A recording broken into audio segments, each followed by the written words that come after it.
Hello all, it's Atitan from Baechu Kimchi, and today we're gonna be making pad thai pairing with Baechu Kimchi original flavor. Alright, let's start with ingredients. I have shredded dry radish, shallots, chives, tofu, eggs, dry shrimp, and bean sprouts. You can see a full list of ingredients and substitutions in the description box below. Start with heat your wok or cooking skillet with medium heat. Once the pan is heated, add cooking oil, followed by finely chopped shallots. In Thai cooking, shallot is like the Cadillac of onion. So if you have it, it's a preferred choice, but if not, yellow onion would do just fine. Cook the shallot until it's translucent, then add tofu. In this recipe, I use firm tofu, followed by dry shrimp. You could substitute with raw shrimp, it is good either way. Here's some dry radish. Give it a quick toss. Followed by pad thai sauce. Wait, I never told you how to make the sauce.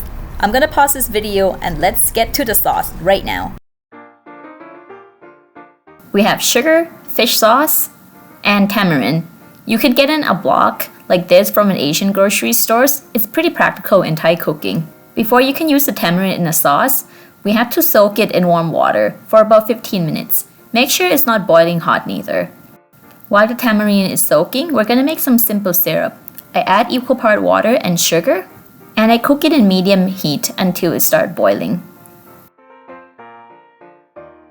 Okay, it has been about 12 minutes since I started soaking the tamarind. As you can see, it started to dissolve quite a lot. Now I'm gonna filter out some of the fibers in the tamarind. All I did was just pouring it through a sift.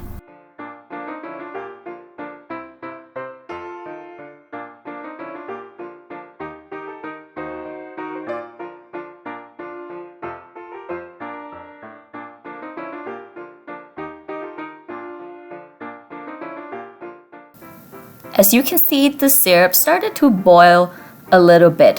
What I'm gonna do next is I'm gonna add half of the tamarind juice that I have to the syrup.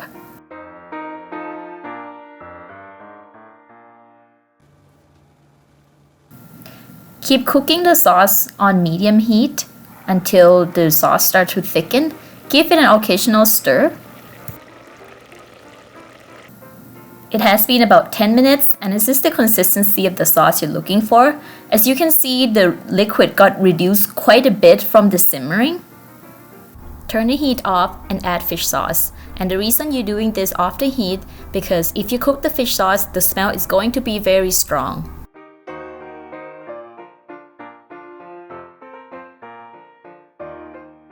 So I end up doubling the fish sauce and the sugar so I can get to use all the tamarind sauce that I have. Once you're done, you can store all this in an airtight container up to 2 weeks in the fridge. Alright, now that we're done with the sauce, let's jump back to our pad thai recipe again. Same deal here, we got radish, shallot, chives, tofu, eggs, shrimp, and bean sprout. Add oil to your wok, shallots, followed by tofu, shrimp, and shredded dry radish.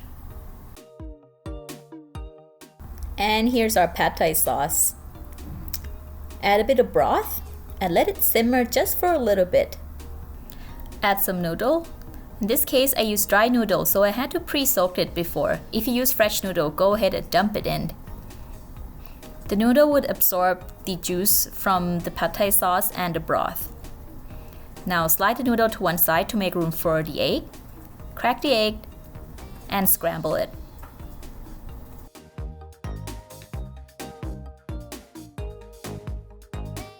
Lastly, bean sprouts and chives.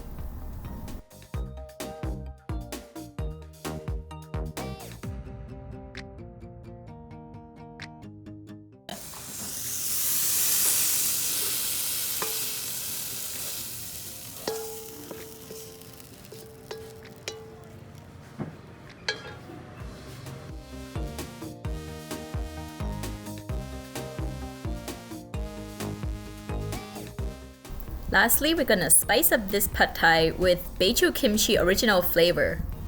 And that is how you make pad thai. Thank you for watching. Don't forget to subscribe for more ideas and recipe with kimchi. Bye bye.